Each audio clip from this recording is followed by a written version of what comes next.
Next 231 question చూడండి. Find the refractive index of a material if the angle of incidence is 40 degrees and angle of refraction is 30 degrees. So 40 degrees 30 degrees ఉన్నది. 30 degrees 40 degrees కనుక ఉన్నట్టయితే ఏం కనుక్కోమన్నాడు? Refractive index. Refractive index mu R N is equal to sine i by sine R. Sine i ఎంత? Sine i sine 40 degrees by sine 30 degrees. So నీకు ఇచ్చినాడు 0.64 divided by 0.5. You will get 1.28 is the answer. So 1.28 వస్తుంది. ఇట్లా నాకు 1.28 వస్తుంది, అది డైరెక్ట్గా ఎట్లా తెలుసు అని అంటే ఇట్లాంటి ప్రాబ్లమ్స్ చాలా చేసినాం కాబట్టి డైరెక్ట్గా వస్తుంది. ఇలా 1.28 అనే ఆన్సర్ మనకు ఇవ్వలేదు. 1.28 అనే ఆన్సర్ ఇవ్వలేదు కాబట్టి సో ఇది మనకు 1.28 వస్తుంది. మీరు మళ్ళీ ఒకసారి చేసి చూడండి. నెక్స్ట్ క్వశ్చన్ 232 క్వశ్చన్ చూడండి. Speed of light in air is 3 × 10⁸ meters per second and the speed of light in a certain oil is, ఒక ఆయిల్లో దీని స్పీడ్ ఆఫ్ లైట్, ఆయిల్లో స్పీడ్ ఆఫ్ లైట్ ఎంత ఉందంటే 2 × 10⁸ meters per second, 10⁸ meters per second. The refractive index of the oil is, so oil యొక్క refractive index కావాలంటే speed in air divided by speed in oil. So speed in oil, air ఎంత?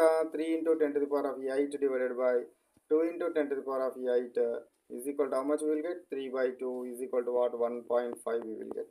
Answer is 1.5. Next 233 question చూడండి. A ray of light traveling in air strikes a glass slab. ఒక light ray అనేది travel చేసి glass slab మీద పడ్డది. Refractive index of the glass slab is √2. Refractive index of glass slab ఎంత ఉంది? √2 ఉంది. And the angle of refraction is 30 degrees. Angle of refraction ఎంత ఉంది? 30 degrees ఉంది. దెన్ యాంగిల్ ఆఫ్ ఇన్సిడెన్స్ ఎంత అంటున్నాడు. సో మనకు ప్రిన్సిపల్ ఏంటి? N is equal to sine i by sine R కదా. సో ఇందులో ఎన్ వాల్యూ √2 ఇచ్చినాడు. ఎన్ వాల్యూ ఎంత ఇచ్చినాడు? √2 ఇచ్చినాడు. √2 is equal to sine i divided by sine ఆర్స్ అంటే సైన్ 30.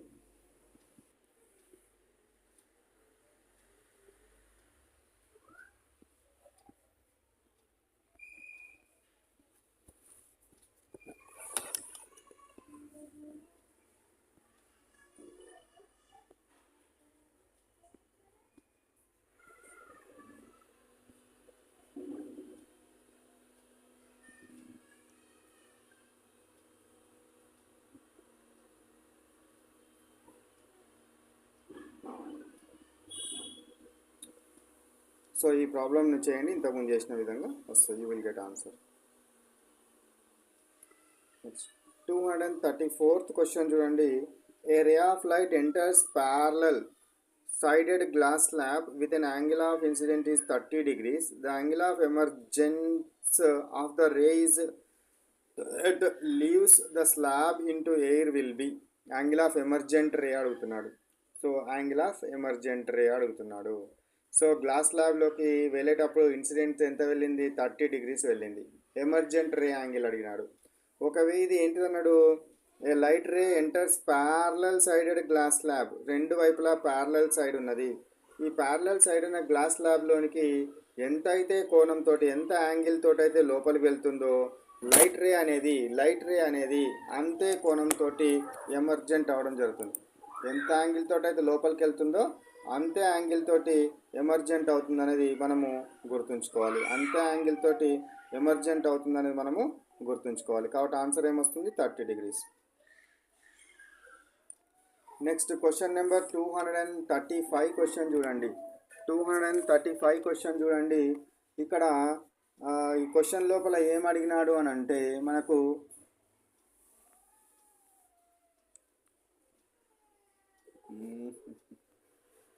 ఓకే, ఇక్కడ ఒక క్వశ్చన్ మనకి ఇచ్చినాడు చూడండి. ఏ విధంగా ఇవ్వడం జరిగింది అని అంటే ఒక గ్లాస్ స్లాబ్ ఇచ్చినాడు. ఇక్కడ ఒక పర్పెండిక్యులర్, హియర్ 1 పర్పెండిక్యులర్.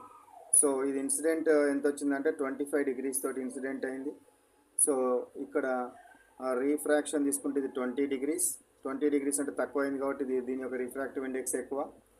నెక్స్ట్ ఇక్కడ నుంచి ఇక్కడ నుంచి రే ఏదైతే ఉందో ఇక్కడ కాదు, ఇక్కడ నుంచి రే ఏదైతే ఉందో ఇక్కడ నుంచి వచ్చిన తర్వాత ఈ బయటకు రావడం జరిగింది. ఇది ఎక్స్ డిగ్రీస్ అన్నాడు. ఈ ఎక్స్ వాల్యూ ఎంత అని అడిగినాడు. ఎక్స్ వాల్యూ ఎంత అని అడిగినాడు. సో ఇవి ప్యారలల్ సైడ్స్ కనుక ఉంటే 25 డిగ్రీస్ తోటి కనుక ఇన్సిడెంట్ అయితే బయటకు వచ్చేది కూడా 25 డిగ్రీస్ తోటే వస్తుంది. బయటకు వచ్చేది కూడా ఎంత వస్తుంది?